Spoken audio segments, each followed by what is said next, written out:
Membaca surah Al-Fatihah di belakang imam. Selama diskusi, ada poin yang dikemukakan bahwa jika seseorang mengikuti salat berjamaah, sementara jamaah sedang dalam posisi ruku, apakah terhitung sebagai satu rakaat ataukah tidak? Hadrat Aqdas Masih Maud alaihi salam meminta pandangan ulama muslim lainnya, lalu disampaikan kepada beliau alaihi salam keyakinan dari berbagai aliran Islam berkenaan dengan itu. Akhirnya, Hadrat Masih Maud alaihi salam memberikan putusan dalam hal ini dan bersabda, keyakinan saya adalah la salata illa bi fatihatil kitab. Apakah seseorang sedang salat di belakang imam atau sendirian, dalam hal apapun, mereka harus membaca surah Al-Fatihah. Namun, imam hendaknya tidak terburu-buru ketika membaca surah Al-Fatihah. Imam harus mengajinya secara perlahan-lahan, sehingga orang-orang yang sedang salat di belakangnya dapat mendengarkan dan membacanya juga. Atau, imam harus memberikan jeda ketika membaca setiap ayatnya, sehingga setiap jamaah dapat mengulang sendiri setiap ayatnya.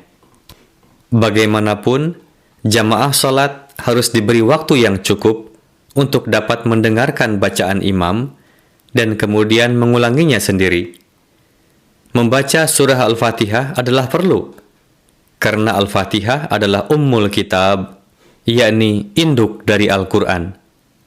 Namun, seorang jamaah yang terlepas dari usahanya untuk mengikuti salat, datang ketika jamaah dalam posisi ruku dan tidak dapat bergabung lebih awal, maka akan dianggap telah menyelesaikan satu rakaat salat, sekalipun ia belum membaca surah Al-Fatihah.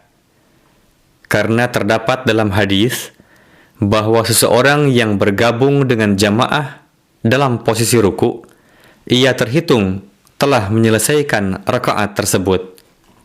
Terdapat dua tingkatan perkara agama. Di satu sisi, Rasulullah Shallallahu Alaihi Wasallam telah bersabda dan menekankan untuk membaca surah Al-Fatihah dalam salat. Al-Fatihah adalah ummul kitab dan inti dari salat.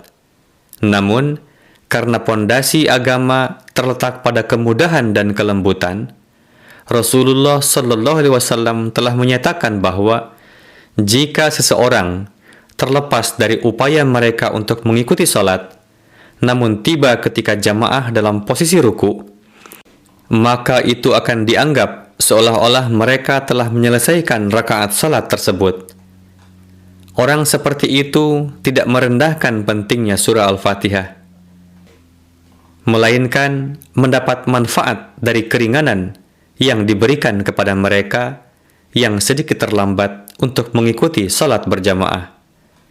Allah Ta'ala telah membentuk hati saya sedemikian rupa, sehingga saya merasakan keengganan alami terhadap apa yang tidak jaiz, dan saya tidak dapat memaksa diri saya untuk melakukan hal seperti itu. Jelas bahwa dalam salat, ketika seseorang telah mampu menyelesaikan 3 bagian, tetapi tertunda di bagian keempat karena keadaan terpaksa, tidak ada salahnya. Seseorang harus menerima keringanan yang diberikan kepada mereka. Namun, bagi orang yang lalai dan secara sengaja menunda bergabung dengan jamaah, maka salatnya fasid.